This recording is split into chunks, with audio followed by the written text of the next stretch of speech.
తెలంగాణ రాష్ట్రంలో BRS party ఓటమికి కారణాలు ఏమిటి? ఎందుకు తెలంగాణ ప్రజలు బీఆర్ఎస్ పార్టీని అంతగా ఆదరించలేదు? బీఆర్ఎస్ పార్టీ ఓటమి వెనుక బలమైన కారణాలున్నాయా?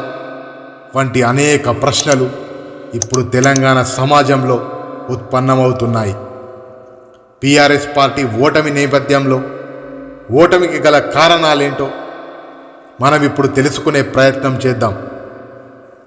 ఎంత పెద్ద నాయకుడైనా, ఎంత పెద్ద పార్టీ అయినా 10 ఏళ్ళు అధికారంలో ఉన్నప్పుడు ప్రజా వ్యతిరేకత రావడం సహజం. బీఆర్ఎస్ పార్టీకి కూడా అదే జరిగింది. అయితే కేసీఆర్ కాస్త ముందు జాగ్రత్త పడి కొన్ని మార్పులు చేర్పులు చేసి ఉంటే పరిస్థితి మరో విధంగా ఉండేదేమో అని విశ్లేషకులు భావిస్తున్నారు. తెలంగాణ రాష్ట్రంలో బీఆర్ఎస్ పార్టీకి గత 2 దఫాలు అధికారాన్ని కట్టబెట్టారు ప్రజలు. ఈసారి ప్రజలు మార్పును కోరుకున్నారు. తెలంగాణ వాదంతో వచ్చిన టీఆర్ఎస్ పార్టీ తెలంగాణ వాదాన్ని పక్కన పెట్టి జాతీయ పార్టీగా అవతారమెత్తి జాతీయ పార్టీ విషయంలో చేరడమే మైనస్ పాయింట్. అయితే కేసీఆర్ కాస్త ముందు జాగ్రత్త పడి కొన్ని మార్పులు చేర్పులు చేసి ఉంటే పరిస్థితి మరో విధంగా ఉండేదేమో అని విశ్లేషకులు భావిస్తున్నారు. కేటీఆర్ను ముఖ్యమంత్రిని చేయడం, సిట్టింగులో 20 నుంచి 25 మంది అభ్యర్థులను మార్చడం, బీఆర్ఎస్ పేరుకు బదులుగా టీఆర్ఎస్గానే కొనసాగి ఉండటం వంటివి గులాబీ జెండా రెపరెపలాడడానికి కారణమయ్యేవి. కొన్ని విషయాల్లో కేసీఆర్ జాగ్రత్త పడకపోవడం వల్ల ఫలితం ఊహించని రీతిలో లేకపోవడం అనే చెప్పొచ్చు. కేసీఆర్ కాస్త ముందు జాగ్రత్త పడి కొన్ని మార్పులు చేర్పులు చేయాల్సిన అంశాలు కొన్ని ఉన్నాయి. ఇందులో మొట్టమొదటిది పార్టీ వర్కింగ్ ప్రెసిడెంట్ అయిన కేటీఆర్ను ముఖ్యమంత్రిని చేసి ఉండటం. వాస్తవానికి దాదాపు 2 ఏళ్ల క్రితం బీఆర్ఎస్ అధినేత కేసీఆర్ ఈ అంశాన్ని సీరియస్గా పరిశీలించినప్పటికీ ఎందుకో తెలియదు కానీ వెనుకంజ వేశారు. అప్పట్లో కేటీఆర్ను ముఖ్యమంత్రిగా చేసి ఉంటే ప్రభుత్వంలోకి కొత్త రక్తాన్ని, యువ రక్తాన్ని ఎక్కించినట్లయ్యేది. కేటీఆర్ కూడా తనదైన ముద్ర వేసే అవకాశం ఉండేది.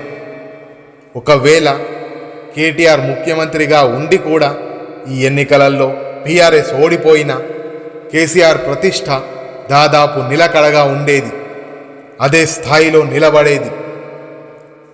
2009 నుండి 2014 యూపీఏ ప్రభుత్వ హయాంలో రాహుల్ గాంధీని ప్రధాని చేసే అవకాశం సోనియా గాంధీకి, కాంగ్రెస్ పార్టీకి ఉన్నా ఎందుకో తెలియదు కానీ ఆ నిర్ణయం తీసుకోలేకపోయారు. ఈ విషయంలో సోనియా గాంధీ చారిత్రక తప్పిదం చేశారని కేసీఆర్ పలుమార్లు తన సన్నిహితుల దగ్గర వ్యాఖ్యానించినట్లు చెబుతుంటారు. మరి ఎందుకో గాని కేసీఆర్ కూడా ఈ విషయంలో నిర్ణయం తీసుకోలేకపోయారు. ఇక రెండవది, ప్రజల్లో తీవ్ర వ్యతిరేకత ఉన్న 20 నుంచి 25 మంది అభ్యర్థులను మార్చడం ఉత్తమమని బీఆర్ఎస్ పార్టీలో విస్తృత చర్చ జరిగింది. ఇటు కేటీఆర్ అటు హరీష్ రావు కూడా ఈ విషయంలో కేసీఆర్కు విజ్ఞప్తి చేశారని పార్టీ వర్గాలలో విస్తృత చర్చ జరిగింది.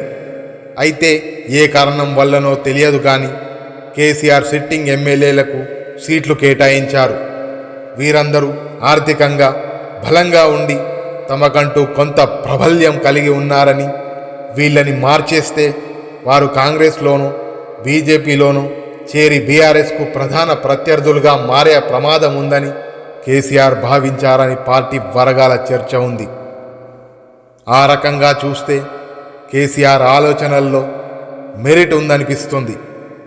ఓ రకంగా చెప్పాలంటే మంచైనా చెడ్డైనా వీరి బ్యాగేజీని కూడా కొనసాగించాల్సిన పరిస్థితులు కేసీఆర్ ఎదుర్కొన్నారు. అయితే ఈ 20 నుంచి 25 మంది అభ్యర్థుల పట్ల వారి నియోజకవర్గాలలో ఉన్న వ్యతిరేకత చివరికి పార్టీకి నష్టం కలిగించింది. వీరు ఓడిపోవాలని ప్రజలు కాకుండా పార్టీలోని ద్వితీయ శ్రేణి నాయకులు కూడా పంతం పట్టారని చెబుతున్నారు. మూడవది, తీవ్ర ప్రభావం చూపిన కేసీఆర్ వ్యవహార శైలి. ఇక కేసీఆర్ కూడా తన వ్యవహార శైలిని కొంత మార్చుకుని ఉంటే పార్టీకి చాలా మేలు జరిగేదని విశ్లేషకులు చెబుతున్నారు. తెలంగాణ రాష్ట్రానికి సంబంధించి కేసీఆర్కు 100కి 200 పాళ్ళు నిబద్ధత ఉందని, రాష్ట్ర అభివృద్ధిపై ఆయనకు ఉన్న విజన్తో పోటీ పడే మరో నాయకుడు తెలంగాణ రాజకీయాల్లో లేరని పార్టీ వర్గాలు బలంగా నమ్ముతున్నాయి.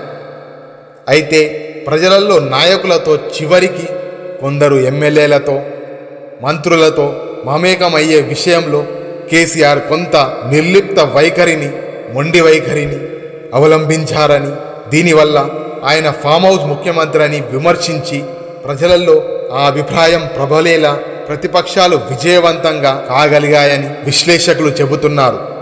సెక్రటేరియట్కు వెళ్లకుండా అంతా ప్రగతి భవన్ నుంచే చక్రం తిప్పుతున్నారని ప్రతిపక్షాలు బలంగా విమర్శించడం వల్ల కేసీఆర్ వ్యవహార శైలిపై ప్రజలలో ప్రతికూల ప్రభావం ఏర్పడడానికి కారణమని విశ్లేషకులు చెబుతున్నారు.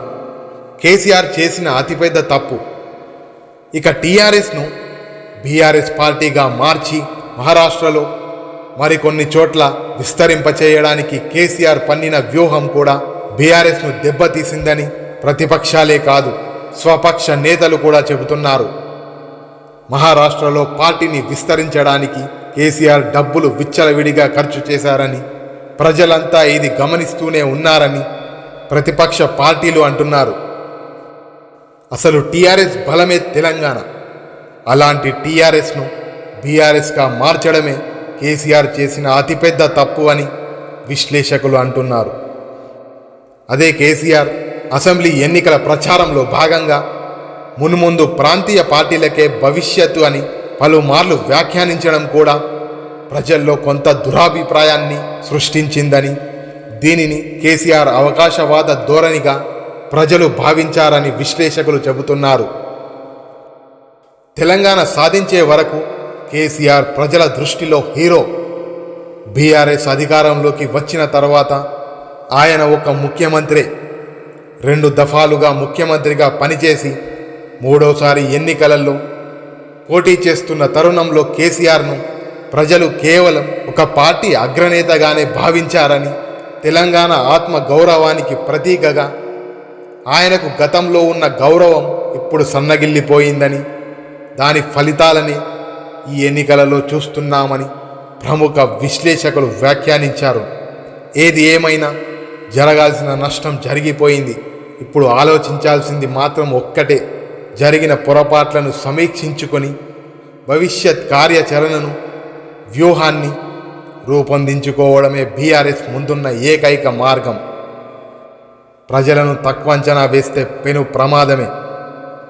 ఏది ఏమైనా అధికారంలోకి రావడం కష్టమైతే దాన్ని నిలబెట్టుకోవడం, అది 2 దఫాల అధికారం తర్వాత 3వ దఫా కూడా నిలబెట్టుకోవడం చాలా చాలా కష్టం.